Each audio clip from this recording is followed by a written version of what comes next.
Well, hello and welcome to Volume 7 of Drink the Music. I am Brian here, as always, with Michaela. And Michaela, we put up to a vote this week on our Patreon. It was a couple of debut albums from a couple of bands.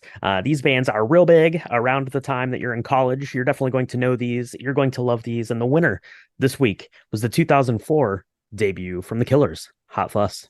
It certainly was. And I gotta say, I feel like this is going to be such a great conversation because I feel like musically there's a couple of awakenings that people have in their lives, right? There's when they're in high school and they're able to start like listening to their own music, not just what their parents are shoving down at their throats, right? And listening in the Yes. car.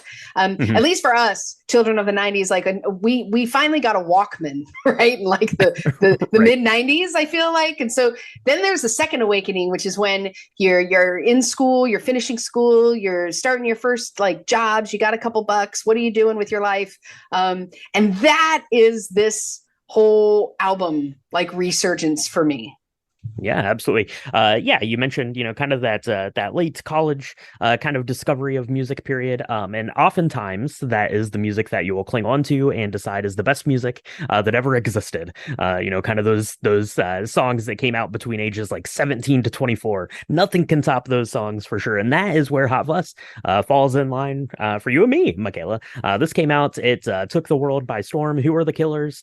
They came out of nowhere. They had a very fast career trajectory, which I'm going to go over right now here. So the Killers hail from fabulous Las Vegas, Nevada. I've got Brandon Flowers. He is the lead singer. Dave Kooning is the guitarist, and they form their band in 2001. Bassist Mark Stormer and drummer Ronnie Vanucci Jr. joined the band the following year in 2002. So Brandon and Dave, they go and they just start performing at open mic nights. Wouldn't that be wild if you're like, oh, I remember those were the two characters that showed up at open mic night, started singing some song. That's pretty wild. So they started doing that in like 2001, and then when the band got kind of fully formed there in 2002, started performing at a bunch of like bars around around Las Vegas. Warner Brothers artist rep found them, said, I'll be your manager. I'll help you get discovered. He sent out their demo to a bunch of places. Everyone passed here in the United States, but Lizard King Records in London signed them, heard that demo and said, that sounds good. Do that. So the Killers got real big in England before they got big in America, although it was still pretty quick turnaround. So they make kind of this demo. They start touring and stuff in the UK and Europe, and then they sign with Island Def Jam Records here in the United States just shortly thereafter. But kind of by the time they got to the US, they already had kind of a big European following. So it was just, yeah, it is literally just, kind of passing the torch here to the United States when they came out. So Michaela, we're going to get into some of the concert stuff, but do you remember just like Killers? It was out of nowhere. Like, who are these guys? I do remember the Killers. I have very visceral memories of both of their singles that came out off of this album. Somebody Mm. Told Me and Mr. Brightside. I remember was like I said, I was right out of school. I'd had a little money in my pocket, and I joined a pool league because I don't know why. I thought it gave me something to do. It was a way to meet boys. I don't know. And I remember this song or both of those songs being played like nonstop every Tuesday. But I remember very viscerally Mr. Brightside playing while I was winning my very first tournament. And yeah, it was actually pretty cool. Everybody thought I sucked because I was a girl, and I didn't suck. And it was very surprising that to me, even that I won. But it was amazing. And this song was playing. So yeah, I didn't know they were from Vegas. I actually totally thought up until very recently that they were an English band because of their kind of English influences. It feels very much like modern English. They've got a lot of Yes. people say that they sound a lot like Duran Duran. And I totally get that. But I thought listening to it now for the sake of this podcast was going to be a really interesting experience because again, we're going to listen to them in order as you listen to an album. And I hadn't done that really in a long time.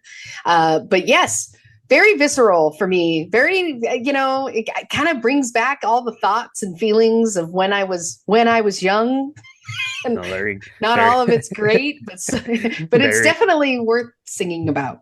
There you go. Absolutely. Let's yeah, we're gonna have to get into this album for sure. Before we do that, we're going to need to mix up a cocktail. So Michaela, you go ahead and rack them up. I guess is that something you say on your pool Yes, league? I don't know for sure. I that don't know for is. sure, but we're gonna take a quick break. We're going to grab some gin and we'll be right back to whip up this week's cocktail.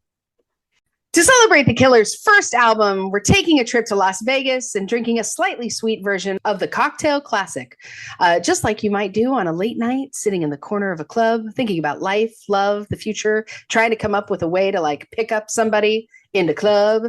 Yeah. Um, but another thing I really wanted to say about this cocktail is, you know, you look at the Las Vegas sign that's like all in neon. Okay.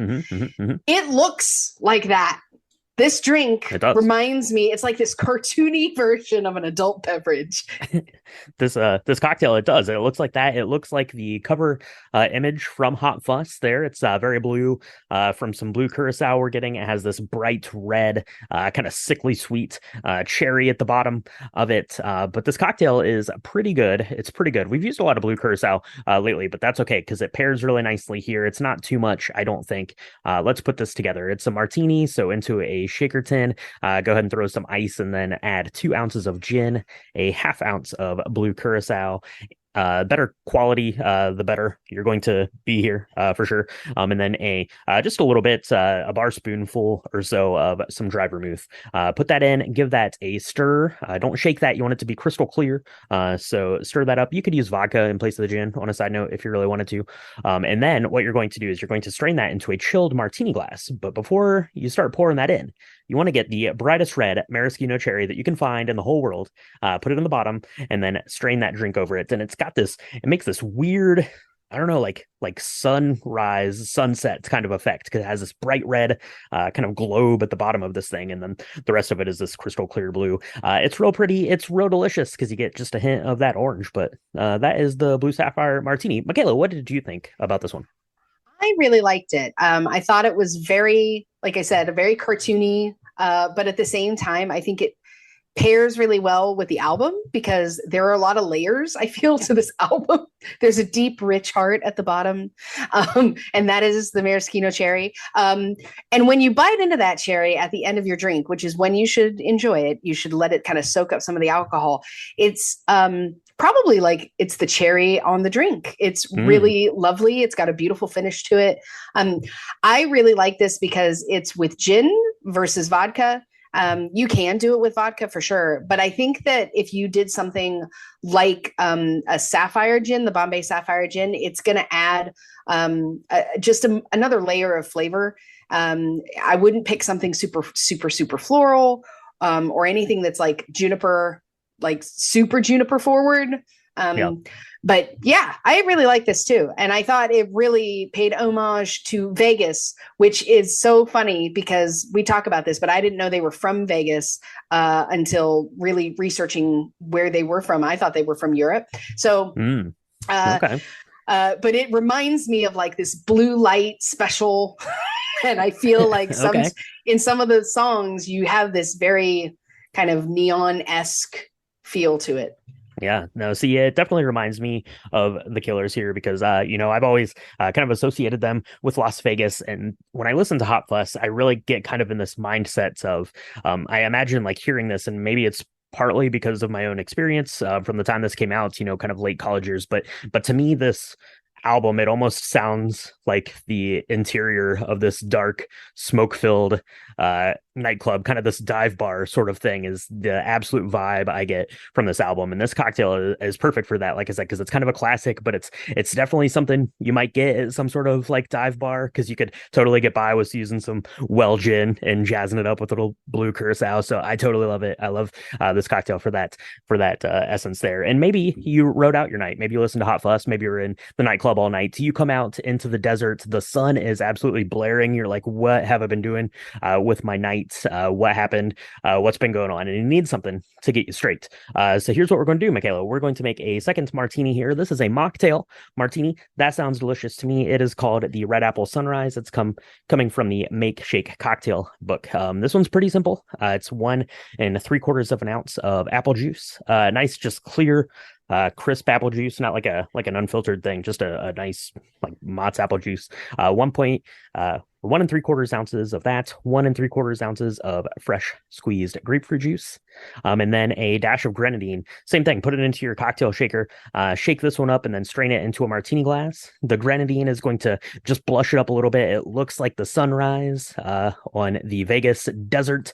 It's glorious, and it's got some vitamins. You're going to need those after spending all night in this club or this bar listening to Hot Fuss for sure. Yeah, absolutely. Yeah, this is one of my favorites because it's got the sweetness of the apple juice, because apple juice can be really sweet, even the unsweetened, and but the grapefruit kind of sets off a really nice balance to that and gives it a really beautiful color to it. Yeah, this is really fun.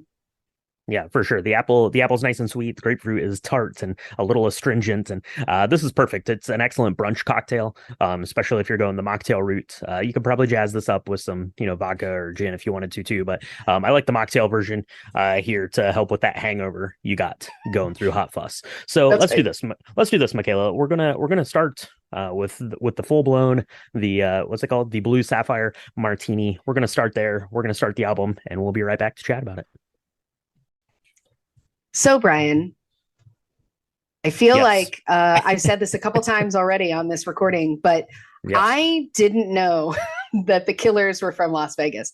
And I put together this new way of listening to music for the sake of albums that I thought would be really helpful, because so much of my life has been listening to singles off of, Apple Music or Spotify or something like that, right?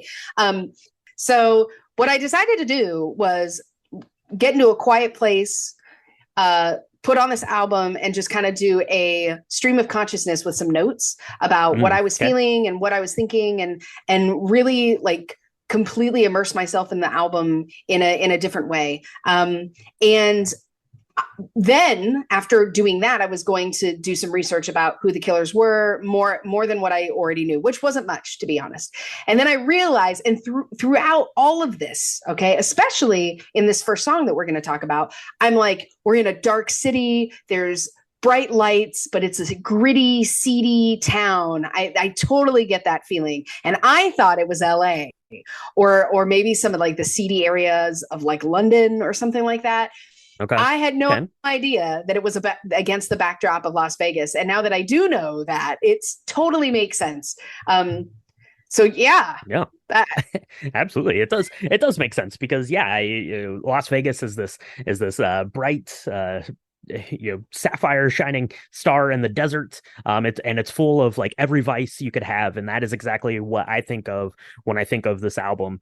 Is kind of not really like dwelling it into vice, but it just feels like something that's very kind of like vice driven in that way. And it's partially a lot of the sound. You mentioned it has kind of this English kind of like this Britpop sound, but it's also like this kind of like new age, like synthesizer, like alternative rock kind of thing going on, and it's absolutely great, and it carries through that sentiment through most of the album. So let's get into this one. The first track here, Jenny Was a Friend of Mine. Start the song, you get like this radio tuning kind of thing. There's a helicopter, and apparently this is part of a murder trilogy. Michaela, murder trilogy right off the bat. Take that, Hot Fuss. So apparently Brandon Flowers wrote kind of these 3 songs. So the story starts with Leave the Bourbon on the Shelf, which maybe we'll listen to and talk about over on our Patreon, because it's not actually on this album. It's from a B-sides album that came out later. Midnight Show is the story of the actual event itself. And the interrogation is here in Jenny Was a Friend of Mine. Jenny Is a Friend of Mine is a story of this man being interrogated for the murder of his girlfriend, which I think is absolutely fantastic. It's one of my favorite tracks on the album. It has a super saturated synthesizer. There's this bass hook that keeps going throughout it. It sounds incredible. This song is almost like this sweet and sticky sounding, like Miami Vice kind of thing. It's so vibey. I love it a lot. Brandon Flowers said that the Morrissey song "Sister, I'm a Poet" kind of influenced him to write songs about murder here. And you get this trilogy. Like I said, we're going to talk about Midnight Show later in this album. Leave the Bourbon on the Shelf is the other part. It's kind of the first stage of this, but you'll have to go elsewhere to hear that one. Yeah.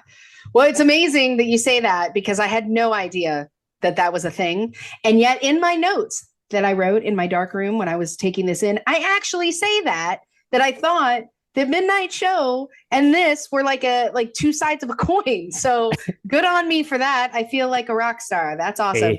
A peek behind the curtain here. Michaela is a true crime aficionado. So that makes sense. I am.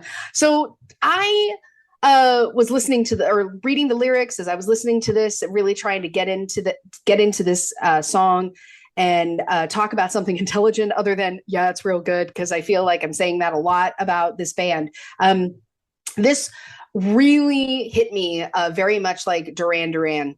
This had a lot of like poppy 80s. Like this was an 80s bad romance song for sure. And I was here for it. I love the chorus, that come on chorus where, you feel really intense about what is happening, but you don't know, but he killed her. You do know that something horrible happened to that girl and it's all his fault. But at the same time, I feel like there's a sense of longing, the way his voice kind of cracks at the end, where when he says she was a friend of his. And so it's something that he definitely regrets. I love that there's a real story behind this. There's a trilogy of songs that they all kind of fit together, because I thought that this was definitely like a bad romance ballad. And I really wanted to know more at the end. So that's cool. There you go. Yeah, absolutely. So the first part of this, there ain't no motive for this crime. Jenny was a friend of mine. And maybe Jenny's story is coming here from track number 2. It's the one that you know, the one that you love, the one that you probably sang at karaoke, or you've definitely had a party or two or a wedding where you've heard this, because this song is as big or bigger now than it was when it came out. Mr. Brightside, track 2. This was on that first set of demos they recorded, and apparently they got rid of the rest of the demos, only kept Mr. Brightside and re-recorded everything else for the album. So that's pretty neat. I really like kind of the lyrics here. Swimming through sick lullabies, choking on your alibis. This is a song about infidelity and insecurity. The second verse of the song is the exact same as the first verse, which Brandon Flowers said in an interview was because he was procrastinating to write the second verse. So just keep it the same. But what I really like about that, besides I'm a big fan of being lazy myself, so I totally get it, Brandon Flowers. But I think that having it be the exact same, kind of after that chorus, it comes back in and it's the exact same, right? Choking on your alibis, and then it comes back in, but it gives it like this weird sense of like paranoia also in the song. And it's really neat. It's this really kind of cool tale. Apparently he wrote it having some feelings about an ex-girlfriend who had cheated on him, which makes a lot of sense. Mr. Brett said. Oh, that makes me sad. So I think you're absolutely right in the fact that when you hear the lyrics all over again, it changes it for me, because the very first time you hear this, I feel so sorry for him, and I think that he is just liking a girl that is falling in love with somebody else. And then the second time when they go through it again, and it just kind of, I don't think it speeds up, but I feel like the lyrics just get more intense. He's definitely angrier when he's singing it the second time around.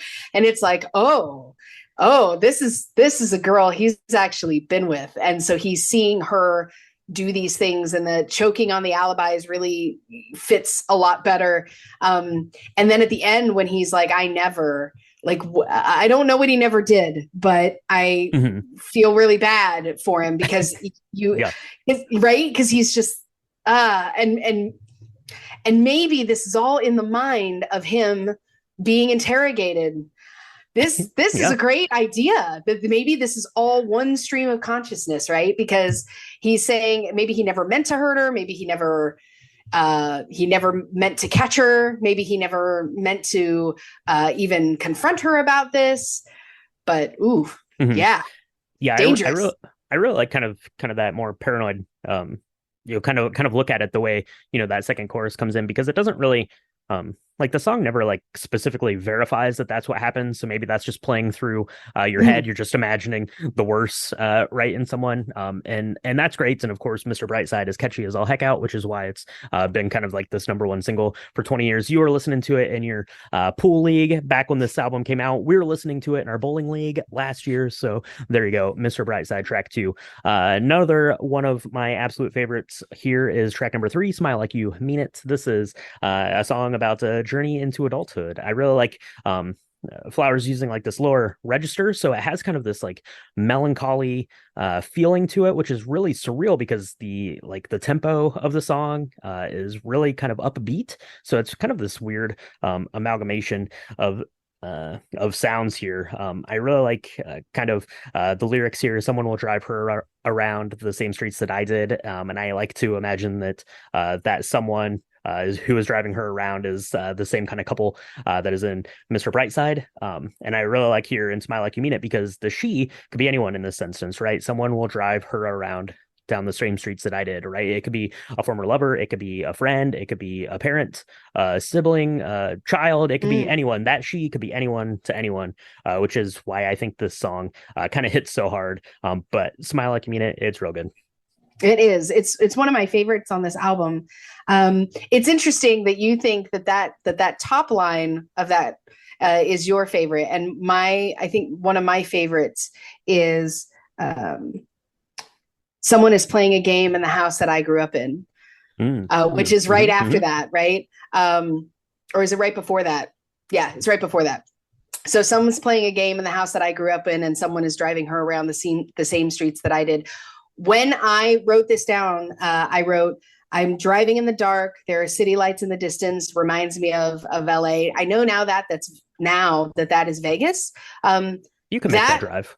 I could make that drive. I could do that. I think this song, it must be so weird growing up in a place that was basically created for people to spend 4 days going absolutely nuts, getting completely wasted, doing all the things that you never want to talk about, because what's in Vegas stays in Vegas. And if you're, becoming a teenager, becoming an adult, and you get to that part of town that everybody goes to, that everybody thinks of when they think of that area, what that must be like, and how amazing it is when you think of it being a giant show, but really being very smoke and mirror-esque, right? Where there's this beautiful, shiny spot of what you remember about growing up, but then underneath you have to smile like you mean it because it's all a show. I thought that this song knocked my socks off when I heard it, because I was like, there's so much in here that I thought about, that it made me think about, and I loved that. Yeah, absolutely. It's surprisingly deep from a band who's just putting out kind of their first album, and a group that's really, fairly young. They were only together for just a couple of years before that. It wasn't like a band who was, tried and true, spent 10 years together before they finally struck it big. All this stuff happened pretty quick, and the lyrics here, lead a lot.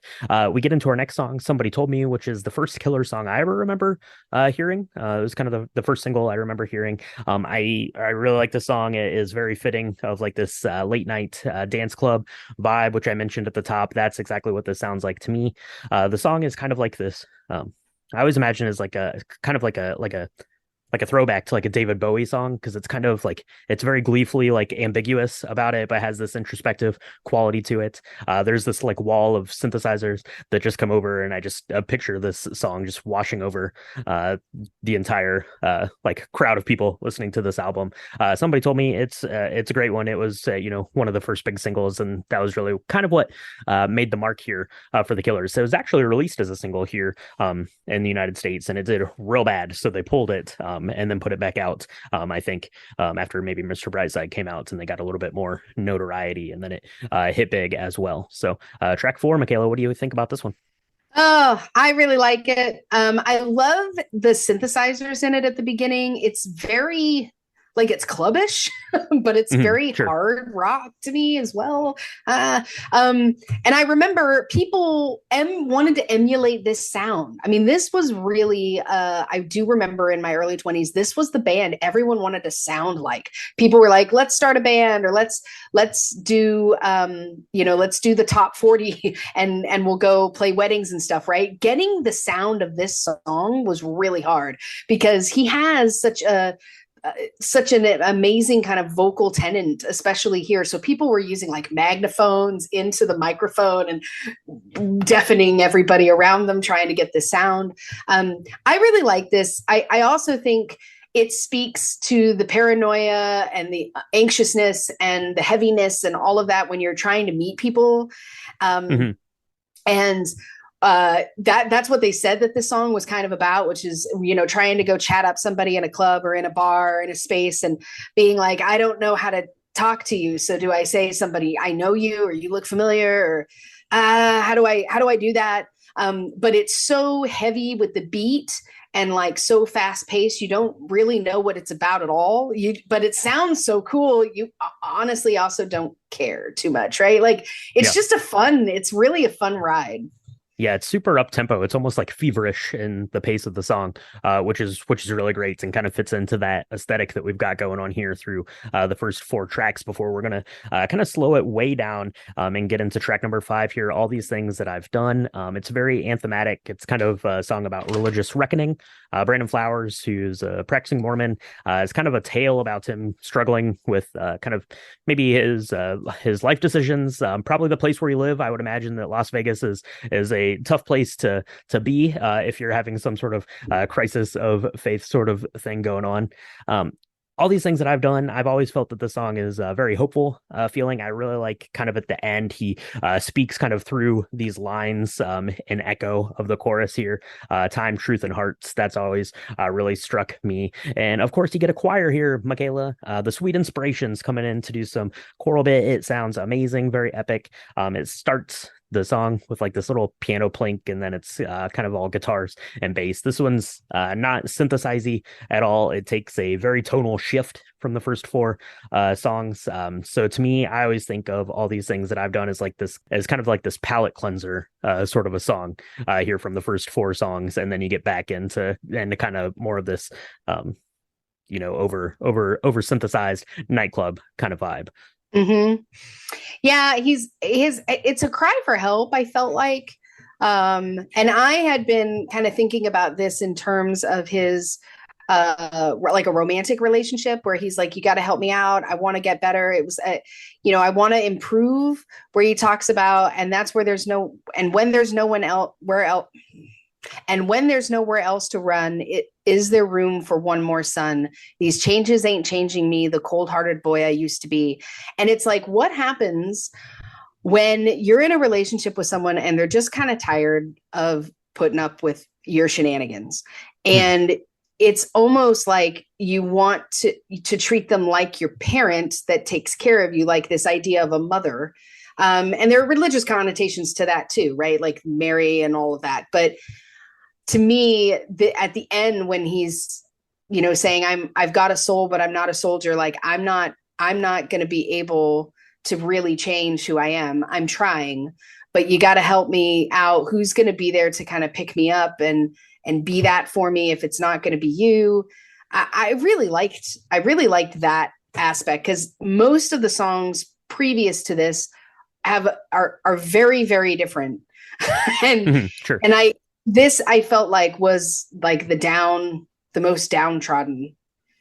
Yeah, it's almost like a song written in response to the first four tracks of the album, Right. in a way, for sure. So yeah, that is where our album is going to take a break to flip it over here. So let's do that, Michaela. We just stumbled out of the club. Let's make up Red Apple Sunrise, and we'll take a bit of an album break here. So Hot Fuss, as I mentioned, is the debut album for The Killers, and one of the best debut albums of all time, according to Rolling Stone magazine. In 2013, Rolling Stone listed Hot Fuss as is the 33rd greatest debut album of all time, and it was the ninth in the according to the readers of Rolling Stone. So good job there. This was nominated for Best Rock Album, which is really really amazing to form a band basically in 2002 and then have it nominated for Best Rock Album Grammy 2 years later. That's incredible to me. It did lose to Green Day's American Idiot, also a good album. This one certified 3 times platinum, and it made it up to number 1 on the British charts, as we mentioned, big in the UK, number 7 in the US Billboard charts. And one of the things I wanted to talk about here in our album break. So Cassio, one of our patrons over on Patreon, patreon.com/drinkthemovies, she sent me an article to this Rolling Stone interview that Brandon Flowers had done. And one of the things it talks about in the interview is that Mr. Brightside is this song, and we mentioned it. It just keeps getting like bigger and bigger, right? Mr. Brightside is bigger now than it was when it came out, and it was big then. And Brandon Flowers said, that's something that you dream of when you start a band, right? Is to have this big, number one hit that just keeps going, but he doesn't want it to, kind of eclipse the other things that the band is doing. And the band, the Killers, now have 7 albums out, have 7 Grammy nominations. So there's been a lot of really good stuff, past Hot Fuss here, this debut. But I wanted to phrase this to you in this way, Michaela. Mr. Brightside has all of the makings. It feels so much. Anytime I ever hear it, it feels like that very stereotypical one-hit wonder kind of a song. But that's not the case here. Right. Oh yeah, totally. I have to agree with you. And I think I remember hearing Brightside before somebody told me, and I thought, we're never going to hear from these people again. Sure, yeah. I mean, and to be fair, when I thought they were English, and I recognize now I was wrong, but I was like, that's the way it is with so many bands that do really well in Europe. They come over, they do like one thing here that we love, like the 500 Miles guys, right? Like everybody loves that song. But and they've done other stuff. We don't know about it unless we like research it, right? The radios like totally forgot about who they are, but that's not what happened here. Yeah, absolutely. Yeah, there's something about it that is, like I said, it's very kind of one-hit wonderish, but it takes place in this album that is full of songs that you could probably say the same about. And then going on to their next album, Sam's Town, which is an album that I love almost as much or more than this album, and kind of carrying on. They keep kind of reinventing themselves. Sam's Town is an album that sounds far different than this one, so it got a lot of kind of flack for that, but it was I think listed as like the number 1 most underrated album of the decade or something like that. So the Killers have done a lot of amazing stuff. Something apparently else amazing that they do is perform live. I have never had the chance to see the Killers live. It's something that I would like to do next time they're close-ish to town. But Michaela, do you have any other kind of memories of the Killers? You mentioned your old pool hall days, hustling people, I guess is what you're doing there. I don't know for sure. But what about the Killers? Do they stand out at all, like in terms of your college memories or you lasting memories as we've kind of grown with this band, literally? Yeah. I mean, I think that they are just representative to me of that time in my life where I was trying to figure a lot of things out, right? I mean, it was not, I wouldn't say it was formative because I was in my early 20s, but maybe so. Maybe it was, I maybe had still a lot of growing up to do, but I had the idea of this kind of homecoming and growing up. I mean, I feel like this album is definitely more transformational than it was supposed to be. I think that they were, and the fact that they were 3 years previous to making this album, they were just kind of playing at open mic nights is astonishing because some of these songs really have created a spot within my memory that's core to my life. And so I would think that this would have been a 3rd or 4th album kind of thing because they gel so well. The sound is really great. It's very iconic. I mean, nobody sounds like them. And like I said, I do remember going to a lot of like clubs where they would have an opening band and they would try to sing these songs and it would be a disaster because they couldn't get the sound right. I do remember that. I mean, there was a guy who's literally in with a megaphone screaming into a microphone, and he's got this fake English accent because everybody telling you. I really thought they were English because they have just the cadence of the way breaking my back, and it just didn't sound right. People were like, "Yeah, you're not the Killers."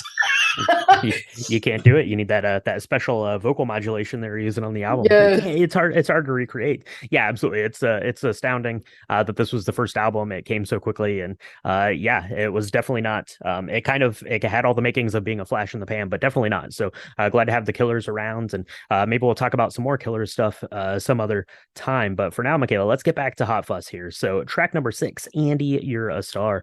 I really like this song. It has kind of this fuzzy guitar riff. It's very slow and kind of more like bluesy feeling.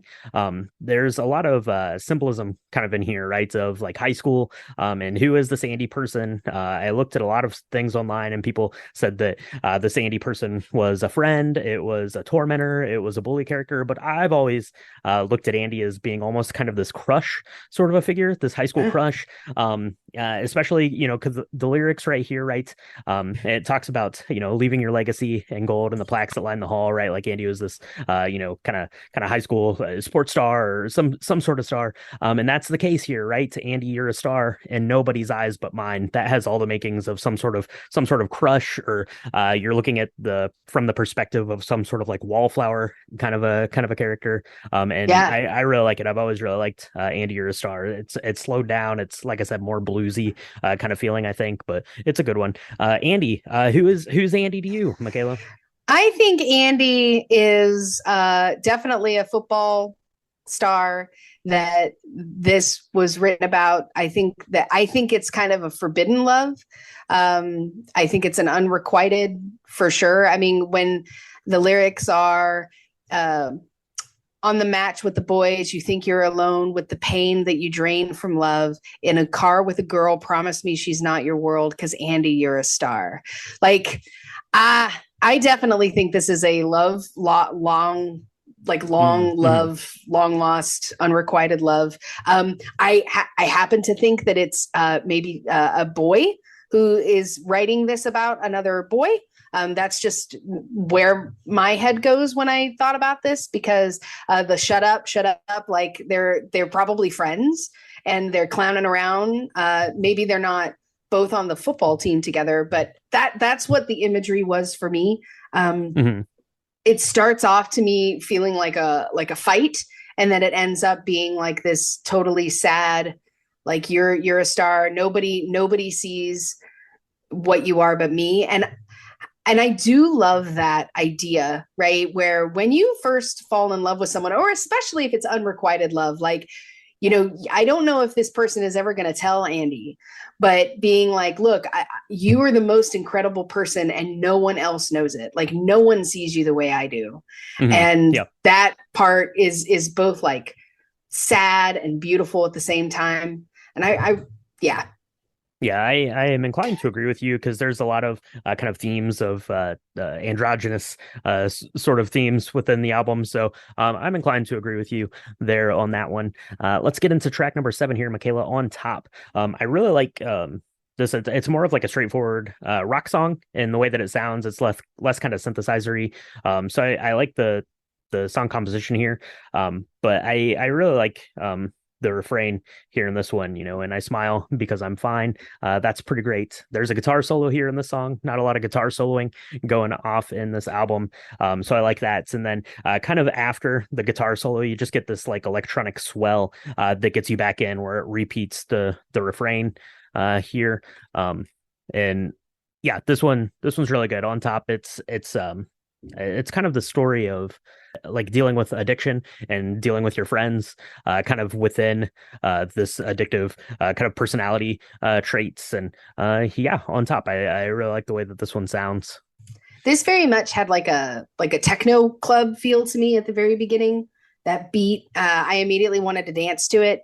I thought that this song, I couldn't tell if they were like doing drugs. I couldn't tell if they were dancing or if they were having like a real big night of passion where they both really like each other and they're like, we're on top of the world. Isn't this fun? I couldn't decide, because I think the lyrics lend itself to all three of those things. It's very, yeah. I wrote, is it dancing? Is it drugs? Is it sex? I don't know. It might have been all of them. I don't know. It could have been all, yeah, for sure. Talking about this story here, kind of late night. You get that line, right? The day is breaking, we're still here. Your body's shaking, it's clear.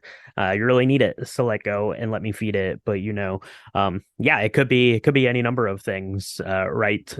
For sure. So, what are we talking about on top? I don't know for sure, but it's a good song. Track number 8. Here in the United States, you get Change Your Mind. If you're in the UK, you get Glamorous Indie Rock and Roll. Fun notes on the vinyl version I have. It's actually Glamorous Indie Rock and Roll. But Michaela, let's talk about Change Your Mind. I'm assuming that's what you heard listening to this on your favorite internet device here. I like this one. It's got kind of this minimal vocal range. And then like in the second verse, he just takes like this vocal leap just kind of out of nowhere. It sounds really cool. I really like that one. I like Change Your Mind. It's kind of a sad song, but it's kind of a hopeful song at the same time. And I think it's kind of a nice little look inside the mindset of someone who is falling in or out of love, kind of for that first time. And that's what Change Your Mind is to me. It's a neat little song here. We'll talk about Glamorous Indie Rock and Roll here in a second, but Change Your Mind, Michaela.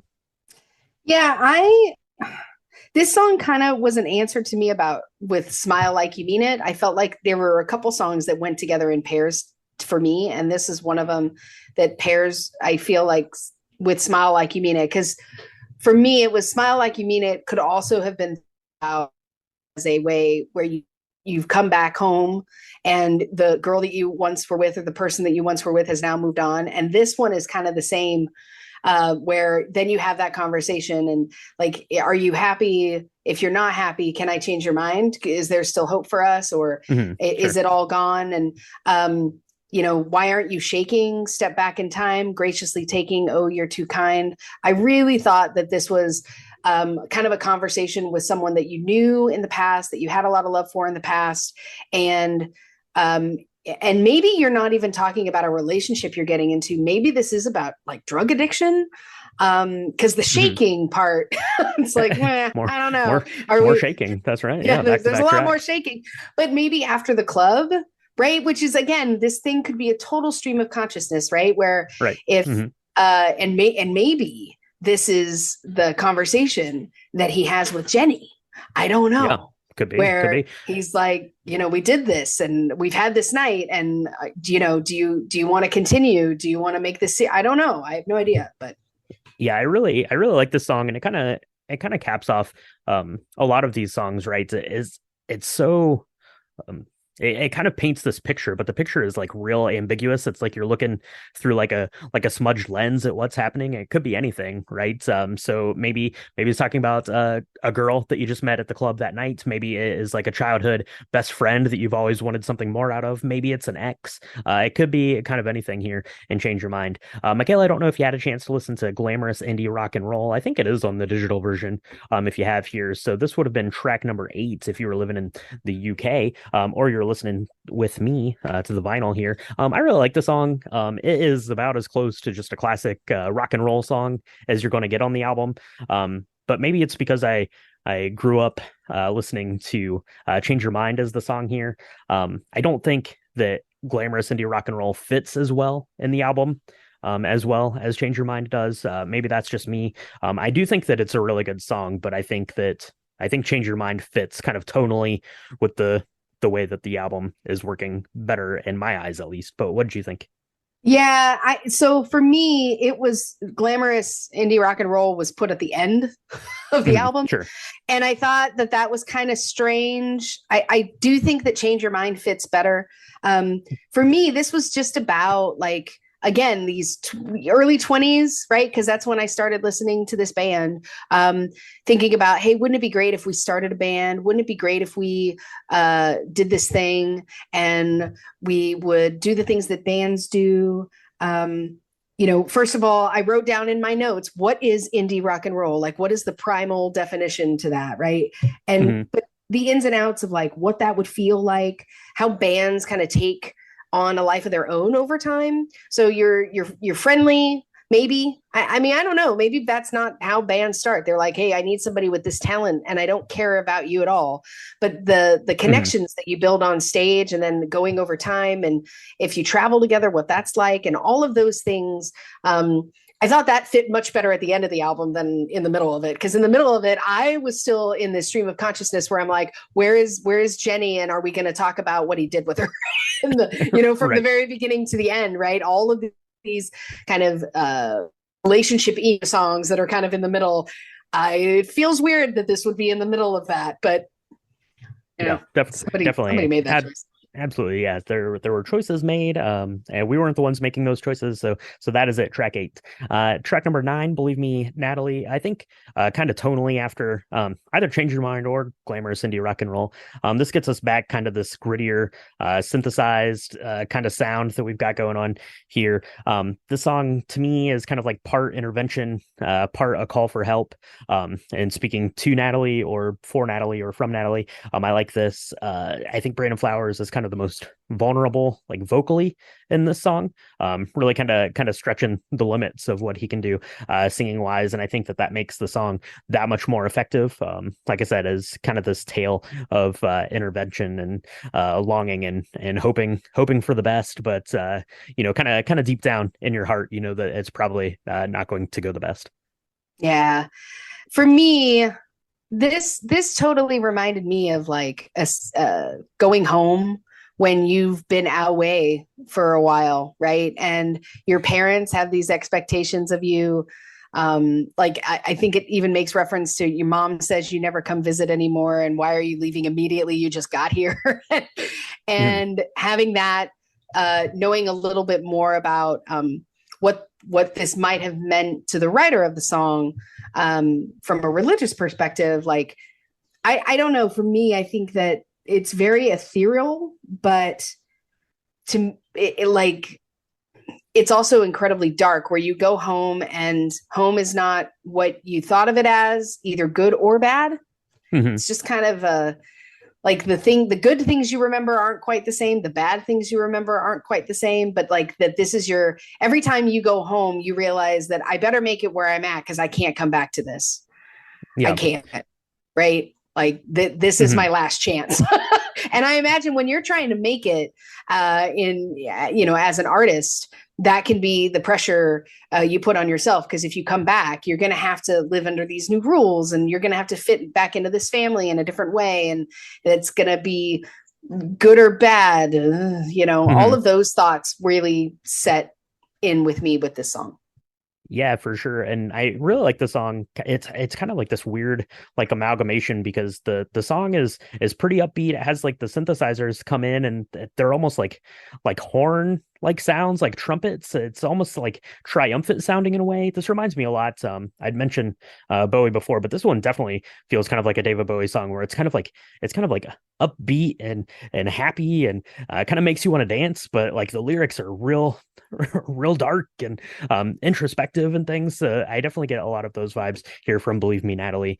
We're getting to our second part of the Murder Trilogy. This is part number 2. You kind of go backwards here. So it starts with the third part and we get into part number 2. The Midnight Show. This is about the event itself.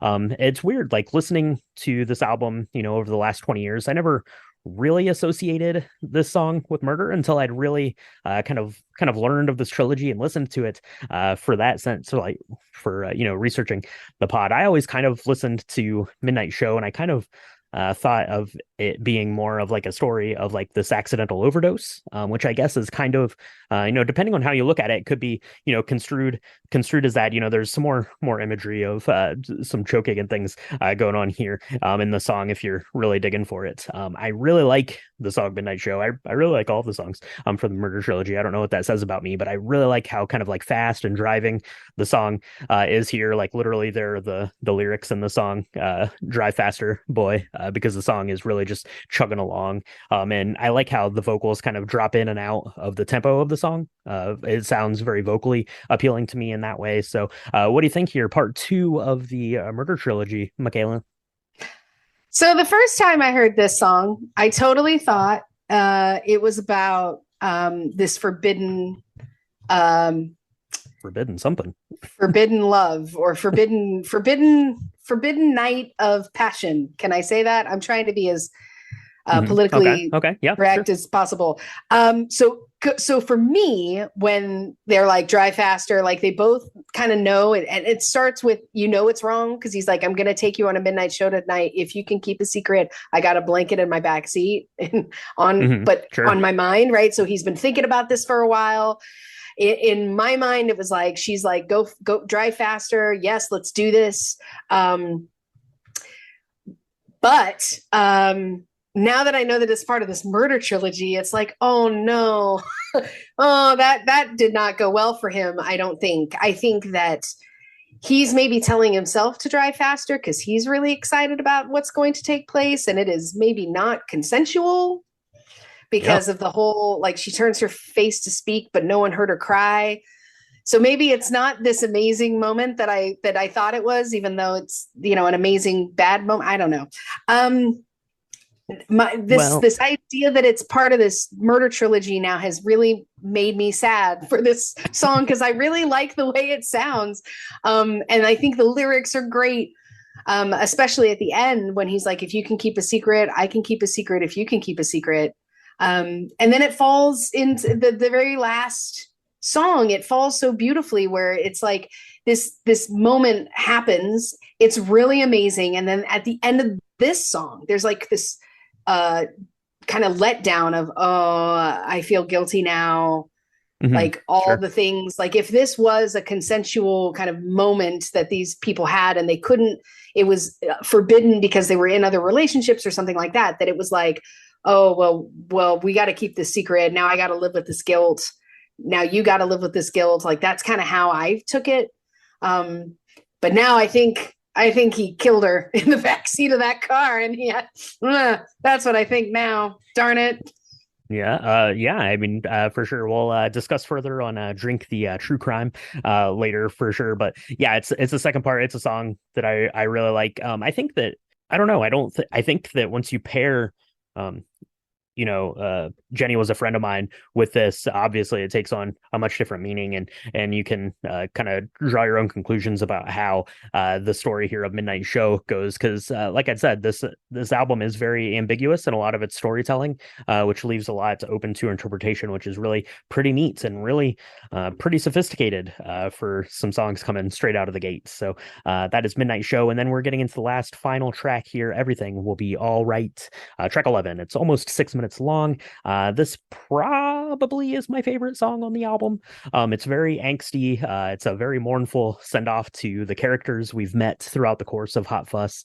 I think that it's a very hopeful sounding message, but it comes off to me, everything will be all right, as like something that you tell yourself because you need to tell yourself that to get through whatever you've got going on in your life. And to me, everything will be all right is really kind of a story or a tale of kind of accepting the fact, coming to terms with the fact that the person you love is probably better off without you. Yeah. I mean, going back, right? Because I felt that these two, the Midnight Show and Everything Will Be All Right, really paired well together because it was like, hey, we did this one thing and we're never going to do that again. It's never going to happen again. And everything's going to be okay. I won't forget you, but I'm going to try and run away because Mhm. we can't, like, once you open that can of worms, you've got you're staring at the barrel of like betrayal and all of that. Right. So that's what I first thought. Now that we put this true crime hat on it, though, it's like, oh man, he wants everything to be all right because he doesn't want to get caught.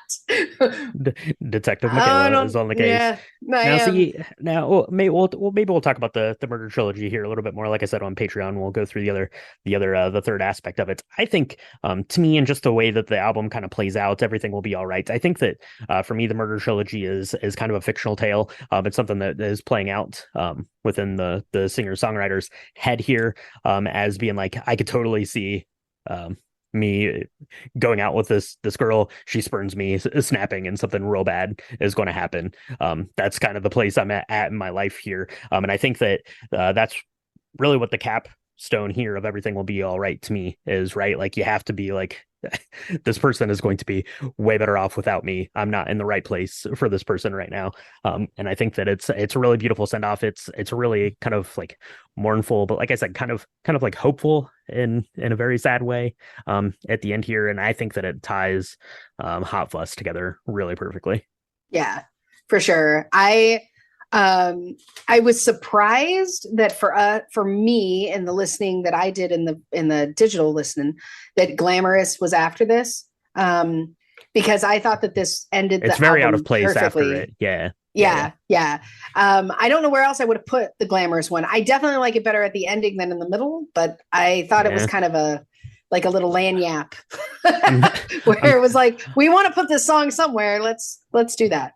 yeah, I'm kind of surprised they wouldn't have slotted it in at eighth or ninth and just moved everything else down for the digital version. So that way the album still would have ended with everything will be all right. But those are decisions that are way above our pay grade here at Drink the Music for sure. We just are we're paid and booze to listen to these things, and that's Right. what we did. That's what we did. So that is the album Hot Fuss 2004, The Killers. So Michaela, we kind of gave kind of our thoughts and remembrances of hearing this for the first time, but I had not listened to the other than Mr. Brightside. You hear like every day, basically, somewhere, someone is listening to Mr. Brightside in your daily life. But I hadn't listened to the album as a whole for a long time. And I was fortunate enough to be flying to Denver, so I actually got to put on headphones and just listen to it on the airplane, which is an activity that I really, really enjoy. I've got to be honest, is listening through an album at 30,000 feet. That is pretty great. But listening back through this, it completely just sucked me in, and I don't even know if I necessarily like associated it with, like I said, this kind of like sticky cigarette filled den of dancing and bars and rock and roll, but that is exactly where I pictured this whole thing taking place in my head when I was listening to it, and it was great to revisit the Killers' Hot Fuss. Um, it was. I mean, I think that this told like a much broader story. Again, there's so many layers to this, and it's weird because if you're not a fan of the Killers, that's fine. But it's undeniable that they had this very profound impact over the course of their few albums that they did in the mid 2000s that had an impact on people that were in their mid 20s just figuring things out. I like thinking about them and what they would have, what they're what they were trying to do, and I think it had a much bigger impact than their intent was to be. I mean, again, there's a reason why this is considered one of the best debut albums of it's in like the top 30 of like all of the musical compilations, right? Where there's Yeah. for the first albums out. And I was really glad to revisit it in my real adulthood now that I'm old, because it definitely feels different than just these kind of poppy synth kind of new modern take on English pop, because it wasn't it wasn't English pop, but it's so much more than that. It fooled you for sure. Yeah, there's a saying in music that I like a lot. And it's weird because it almost doesn't apply here in this case, but bands will say and everyone likes the first album the best, right? And that's because musicians will tell you that you have your whole life to write your first album, but you only have 1 year to make your second album, right? But that wasn't the case here for the Killers. It was like 18 months from the time that these four gentlemen got together to the time that they had taken over the world as one of the biggest bands around. And it's absolutely like staggering that way. And you look at it like if Brandon Flowers, they'll cite inspirations from U2 and Bowie and the Smiths and the Ramones and all that kind of stuff, and just kind of these larger than life characters, right? You think of like David Bowie, you think of Bono, they're larger than life, and the Killers quickly ascended to that, and it all started here with Hot Fuss through a few singles that were spectacular, which led to the album, which led to, you know, 7 albums, 7 Grammy nominations there for the Killers. So it's a lot of good stuff. And like I said, it was really great to go back and revisit it. So any parting thoughts about the Killers here before we sign off of this one, Michaela? No, no. I mean, I think when like what was your favorite song of this mix? Because you really listen to albums very differently than I think a lot of people, because you like to kind of listen to the whole album in and of itself. I mean, do you feel like did that change your mind, think listening to it in its whole self versus the pieces that we've heard on radio? And what are your thoughts around that? Yeah, so I think you know, of the singles that came out, and I think there were 5 in total, of those, my favorite of the singles has always been Smile Like You Mean It. I like kind of that simple kind of vocal range. I like kind of the messaging and the symbolism and the like visual aspects of the song and the way that that goes. But like I mentioned, you know, Everything Will Be All Right will be as my favorite song on the album. I really like it. I really like it as the capstone piece here. I like how kind of like mournful and sad sounding it is. If you know anything about my musical tastes, I kind of really lean into songs that are very depressing sounding, and Everything Will Be All Right is depressing sounding, even though the title would have you believe that it's kind of this hopeful tale, and I always really like that. So listening to it in the, you know, over the breadth of the album, to me is interesting because it sets like so viscerally kind of like this place that this album is taking place in, right? Like I imagine some dirty, terrible nightclub bar in Las Vegas, and that's exactly what it sounds like to me. Kind of this, you know, this British, you know, kind of dirty back alley in London sound that you're getting here, and it's coming in and it just kind of washes over you. And I really like that the way that the album is composed and creates that. And then listening back through it this time, I mentioned it a few times. I love how like it's telling the story, but the story is so vague that you're having to kind of connect the dots within your own head. And I like that kind of stuff. I like that storytelling mechanism quite a bit. And, you know, movies that we might get to talk about someday, but I like it in my music as well. Yeah, for sure. Well, for sure. Well, that is the album Hot Fuss. It It's is. it's a hot mess in a good way. I It feel is. like It is a hot mess in a good way. But you know what's a it's hot mess in a good way too is the Blue Sapphire Martini, Michaela. yes.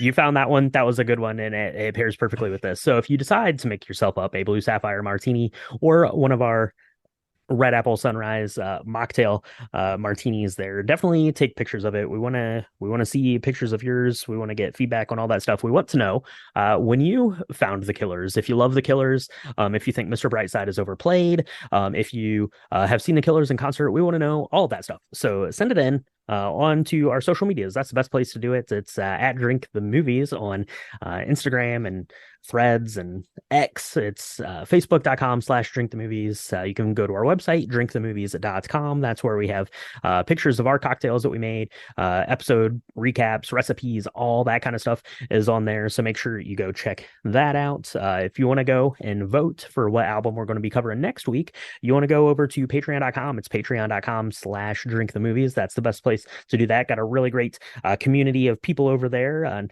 talking about music and movies and all the things. We talk about all the things.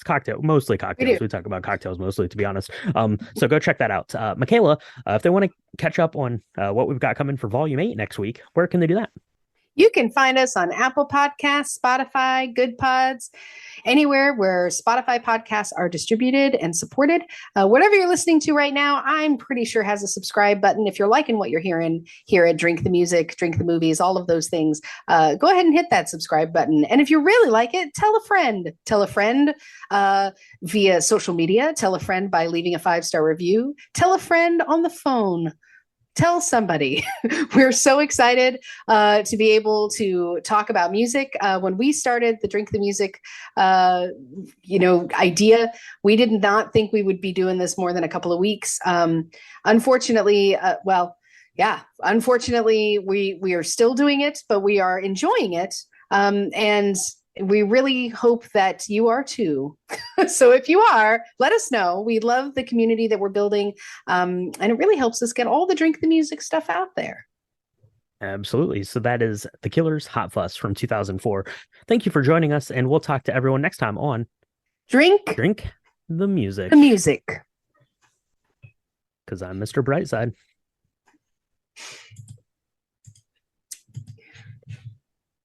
Michaela is scrambling for lyrics to sing right now. Just there's I don't know. There's so much that was good. There was a lot that was good. There was a lot that was good. Somebody told me that you had a boyfriend. I really thought that maybe they were insulting someone the first time. That they were like, you had a boyfriend that looked like a girlfriend. Actually, what I really thought was that maybe they realized that they'd both dated a person that looked the same. Okay. Okay. And that's how they knew each other. Yeah. Maybe it's a slanderous from this British band. Oh my God. They're never gonna let that down.